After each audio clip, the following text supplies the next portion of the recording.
समृद्ध और मजबूत करने वाला उत्सव है। इसमें सभी ने मिलकर इस उत्सव में सहभागी होना चाहिए, सभी ने वोट करना चाहिए, क्योंकि ये महाराष्ट्र को शक्तिशाली बनाएगा, देश की अर्थव्यवस्था को मजबूत बनाएगा।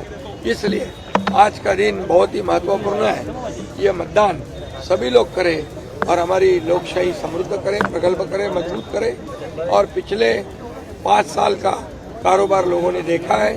2019 में क्या हुआ था लोग आज भूले नहीं है। लोगों का मैंडेट क्या था और लोगों का मैंडेट था महायुति, जनता का मैंडेट था महायुति, लेकिन सरकार महायुति की नहीं बनी। इसलिए वो लोगों के ध्यान में है पूरी तरह। और 2.5 साल का कार्यकाल भी देखा है उन्होंने और हमारे 2.5 साल का भी देखा है। और इसलिए हमारे 2.5 साल में एक तरफ विकास, जो विकास को रोका था हमने उसको शुरू किया।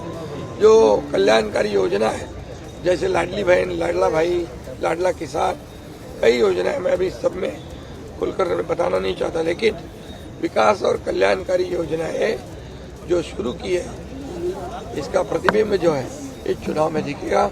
महिलाओं को बड़े पैमाने पे लाडली बहनों का और लाडले भाइयों का मतदान होगा। और मैं सभी से गुजारिश करता हूँ, लोकशाही में वोटिंग होना चाहिए, ये हमारा अधिकार है, हमारी जिम्मेदारी है, वो हमने बखूबी निभानी चाहिए। और इसलिए सभी वोट करें। और मुझे विश्वास है 2.5 साल में जो महायुति ने काम किया है, जो कल्याणकारी योजनाएं, जो विकास, उसके बलबूते पे आने वाली सरकार जो है मजबूत थम्पिंग मेजोरिटी की, ये महायुति की होगी।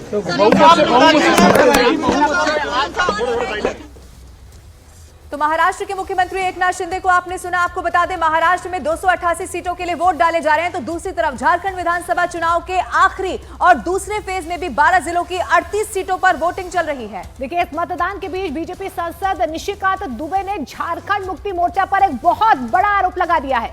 निशिकांत दुबे ने कई विधानसभाओं में पैसे बांटने का आरोप लगाया है। लोगों को 500-500 रुपए बांटने का आरोप जो है निशिकांत दुबे की तरफ से यहाँ पर लगाया गया। तो झारखंड में मतदान हो रहा है, लेकिन बीजेपी सांसद की तरफ से बहुत बड़ा आरोप।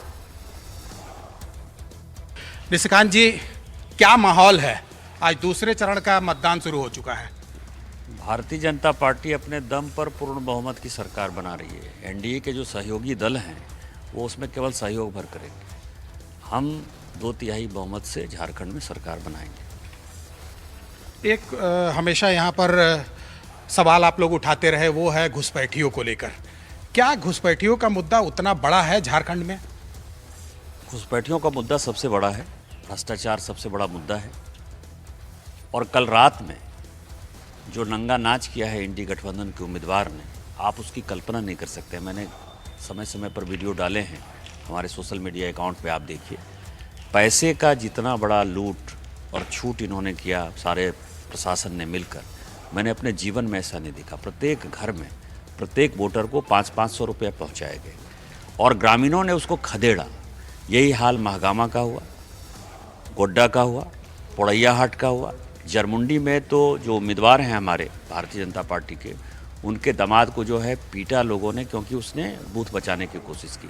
जामा में जो उम्मीदवार हैं झारखंड मुक्ति मोर्चा की, उनको जो है खदेड़ कर ग्रामीणों ने भगा दिया। रात में मधुपुर में जो है जो हफीजुल अंसारी हम उम्मीदवार हैं, उनके भाई सरफराज को खदेड़ कर भगा दिया। ये चारों तरफ ये दिखता है कि यहाँ की जनता अब जागरूक हो गई है। उसको बांग्लादेशी घुसपैठियों को भगाना है, एनआरसी लागू करना है, भ्रष्टाचार पर लगाम लगाना है।